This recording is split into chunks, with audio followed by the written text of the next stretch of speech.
Assalamualaikum warahmatullahi wabarakatuh. Dalam menghancurkan sebuah peradaban, hal yang paling jitu adalah menghapus sejarah sebuah peradaban itu sendiri atau biografi seseorang pejuang dan diganti dengan sebuah sejarah palsu lain yang dibumbui dengan klinik dan mitos yang berlebihan. Itulah yang terjadi di era ini, sehingga kita sudah terhipnotis dengan metode-metode kebohongan dan pembodohan. Hal ini cukup ampuh untuk menghancurkan sebuah generasi terbaik yang pernah ada. Seperti kisah yang akan kita bahas ini, seorang pejuang yang dianggap mayat hidup, yang tak memiliki akal dan rasa. Seorang yang bisa dikatakan salah satu pejuang yang mengubah sejarah dunia. Zombie yang kini masih menjadi polemik baik dari kemunculannya hingga kepercayaannya. Baiklah, kita akan ungkap sejarahnya. Semoga menjawab pertanyaan yang kini terus hampa. Dan inilah sejarahnya.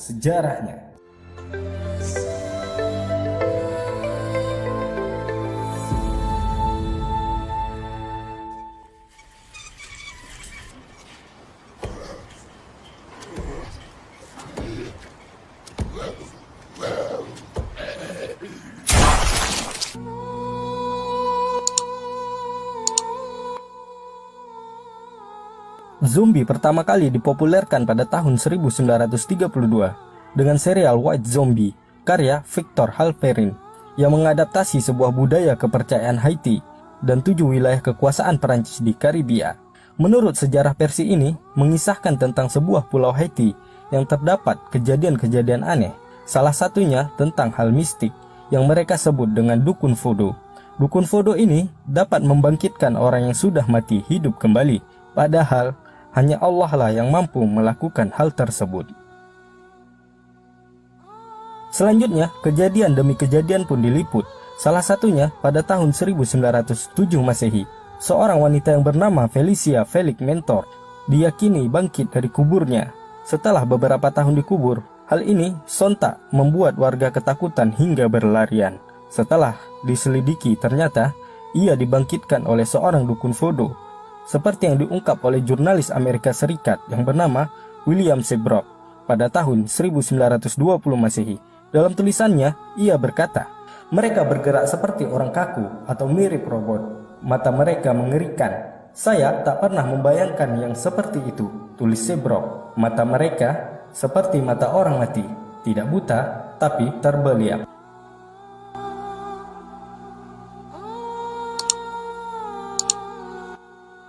Tidak hanya itu, dalam novel Jungle West, ia juga menuangkan kisah di mana saat ia berada di Afrika, ia menemukan manusia kanibal. Tetapi yang anehnya lagi, dengan rasa penasarannya, ia juga mencoba merasakan bagaimana menjadi seorang kanibal. Hal ini bisa Anda baca tentang kisah jurnalis satu ini, yang menurut kami sudah menceritakan hal yang melampaui batas. Terlebih penulis ini juga dikenal suka mabuk, serta berhalusinasi akan mistik, seperti ungkapan Roger Lockhart dalam tulisannya A Cultural History.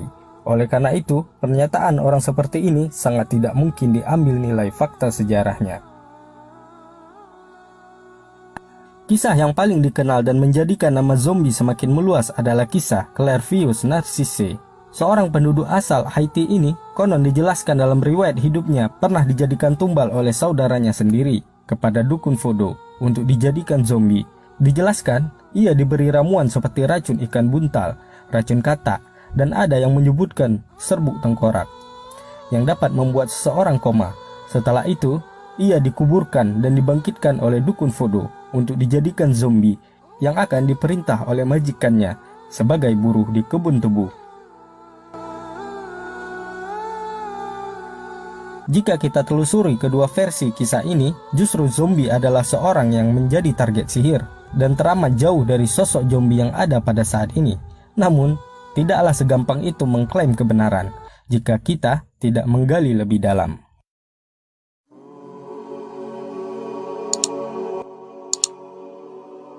Banyak spekulasi dari sumber sejarah bahwa zombie sangat erat kaitannya dengan Haiti, yakni negara merdeka atas perjuangan orang-orang kulit hitam yang awalnya diangkut dari Afrika untuk dijadikan budak dan dipekerjakan di kebun-kebun tebu, namun kelak berhasil merdeka dari Perancis. Revolusi paling dikenal adalah seorang tokoh yang bernama Dati Boukman, seorang muslim yang memimpin revolusi melawan kolonial Prancis pada tahun 1791 Masehi. Ia dikenal dalam bahasa Inggris Bookman karena terdapat sebuah buku, yaitu Al-Quran. Dalam sejarah dijelaskan bahwa Dutty Bookman adalah seorang imam Haiti yang merangkum Muslim di sana. Terjadi distorsi sejarah di mana para orientalis mengatakan bahwa Dutty Bookman melakukan ritual di hutan dengan penyembelihan babi yang disertai dengan upacara-upacara mistik. Namun, hal ini dibantah oleh orang-orang Haiti sendiri, seperti yang dikutip dari The Maiden, bahwa upacara itu terjadi pada 14 Agustus 1791 Masehi yang diadakan di hutan dan bertepatan dengan Hari Raya Idul Adha. Upacara yang dimaksud adalah khutbah, dan sesembelihan bukanlah seekor babi, melainkan adalah seekor domba. Dari sini muncul kata voodoo atau voodoo yang sebenarnya adalah wudhu dalam bahasa Arab dalam persiapan ibadah. Tidak heran jika ada Muslim di negeri itu karena Haiti terletak di benua Amerika yang diklaim oleh Barat ditemukan pertama kali oleh Columbus. Padahal sebelum Columbus tiba di benua tersebut, sudah ada penduduk yang beragama Muslim. Untuk videonya dapat Anda lihat di list channel kami atau di deskripsi.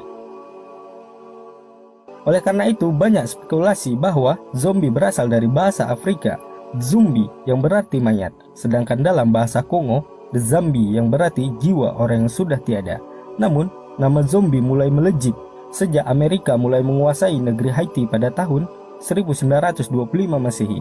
Mereka mengklaim hanya ingin mengubah cara pandang orang-orang di Haiti dari nuansa primitif atau terbelakang ke modern atau kemajuan. Namun, anehnya orang-orang Amerika lah yang membawa pulang pemahaman zombie ini dan mengisahkan hal-hal yang seolah-olah tidak masuk ke akal manusia. Sehingga muncullah film pertama yang berjudul White Zombie, ditambah majalah-majalah pikisan pada tahun 1920 dan 1930. Banyak membuat dongeng-dongeng tentang mayat hidup yang penuh dendam serta akan menyerang manusia-manusia di sekitar mereka. Dongeng murahan ini jugalah yang diapresiasikan oleh penulis yang dikenal buruk perangainya yang bernama William Seabrook. Inilah sejarah versi pertama yang sengaja kami sisipkan agar kita paham bagaimana cara mereka merusak tatanan sejarah sebuah peradaban. Dan jika zombie yang dimaksud dari Haiti, kami sangat yakin bahwa ini termasuk pemalsuan sejarah atas perjuangan bangsa yang mereka sebut bangsa kulit hitam.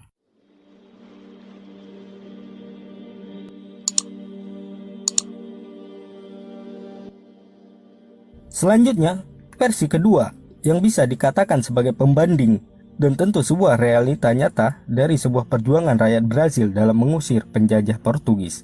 Dalam perjuangan heroik ini, tersuguh sebuah nama yang mungkin sudah kita kenal akhir-akhir ini, dan termasuk pahlawan berkulit hitam yang dianggap mampu membawa perubahan di dunia. Ia bernama Zumbi dos Palmares. Banyak yang mengetahui tentang negara satu ini.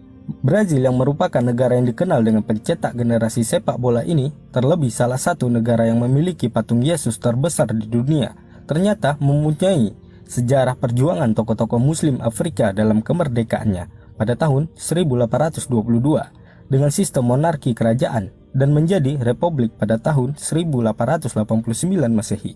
Dalam sejarah dijelaskan, seorang raja terbesar dan terkaya di dunia, Abu Bakar II, dari kerajaan Mali pada tahun 1311 Masehi sudah mendarat di benua Amerika, salah satunya Brazil, 400 tahun sebelum Portugis menginjakkan kaki di negeri Samba ini. Para peneliti sejarah menjelaskan dengan 2000 kapal dan perlengkapan besar beliau rahimahullah berangkat dari pantai Gambia dan mendarat di pantai Brazil, sebuah tempat yang sekarang disebut Recife.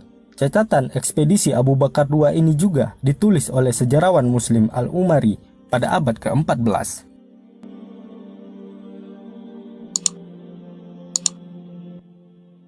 Brazil mempunyai titik sejarah tersendiri, termasuk perjuangan mereka memerangi penjajah. Salah satunya perjuangan muslimin asal Afrika dalam memperjuangkan hak asasi mereka yang dirampas oleh bangsa yang mereka anggap penyelamat dunia, yakni Portugis. Menurut sejarawan John Gipel, antara abad 16-19, lebih dari 5 juta orang-orang Afrika diangkut ke Brazil untuk diperbudak, dipekerjakan kebun tebu, dan dalam perkembangannya mereka bekerja di pertambangan emas. Pertanyaannya, kenapa harus Afrika?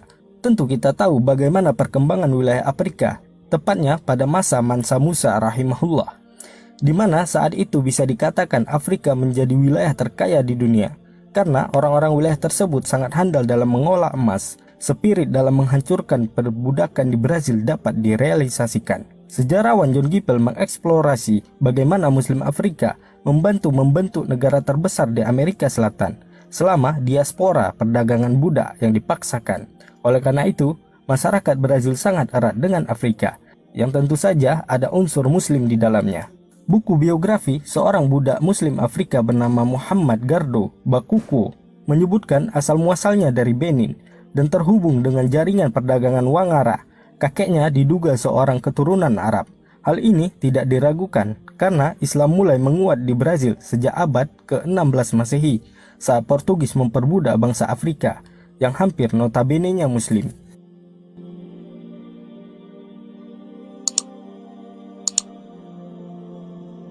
Namun keberadaan Muslim di Brazil menyebar di sejumlah kawasan Salvador, mulai dari Rio de Janeiro hingga ke kota-kota urban lainnya, bahkan sampai ke penjuru desa di Brazil. Di antara perjuangan yang sangat dikenal adalah perjuangan seorang tokoh terkenal di Brazil yang bernama Zumbi.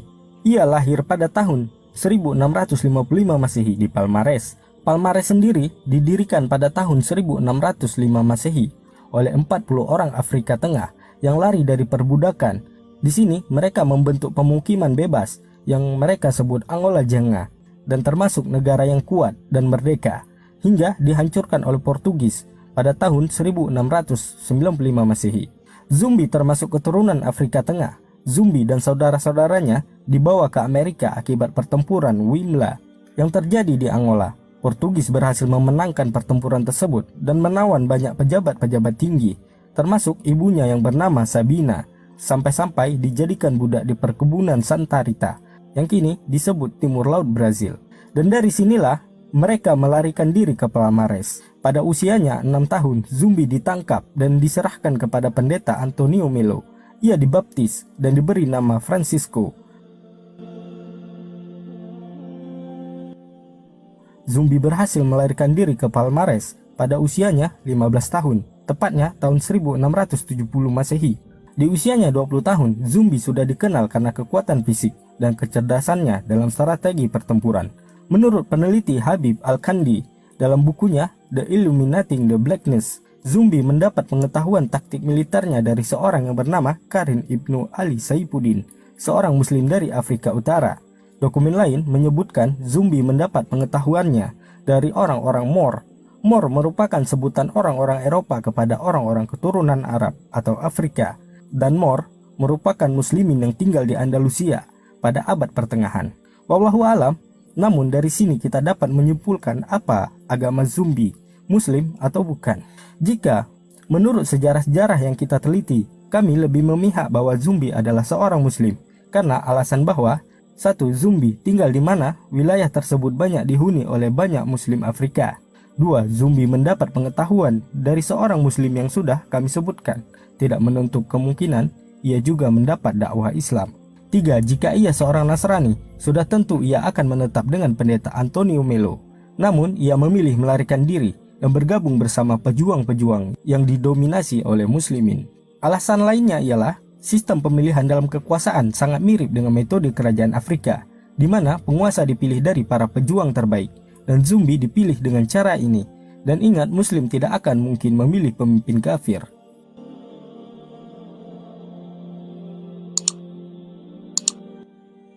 Kerajaan Palmares atau Quilombo dos Palmares, yang artinya kota para pejuang Palmares, ini berakhir pada tahun 1695 ketika pemimpin inspirator Zumbi ditangkap dan dieksekusi. Dari peristiwa inilah terjadi pergolakan lebih hebat lagi, khususnya yang dilakukan muslimin. Salah satunya yang dikenal pada tahun 1835 Masehi, yang dikenal dalam sejarah pemberontakan Mali, yang dipimpin oleh orang Afrika Barat Yoruba, yang berhasil menyatukan orang-orang Afrika yang diperbudak dan menjadi perlawanan signifikan meskipun tidak seperti perlawanan saudara-saudara mereka di Haiti. Perjuangan ini mampu dihancurkan oleh Portugis, namun kesan yang ditinggalkan cukup membekas yang menjadikan ketakutan di hati orang-orang Eropa, dan pada tahun 1888 perbudakan total dihapuskan.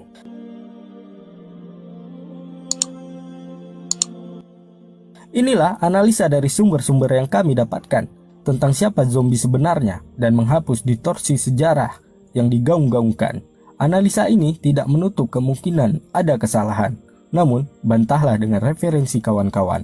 Jadi, kami menyimpulkan, dan ini menurut kami, zombie adalah sebuah rekayasa sejarah yang sengaja diciptakan untuk menghapus sisi perjuangan heroik bangsa kulit hitam yang diperbudak baik di Haiti ataupun di Brazil. Wallahu a'lam.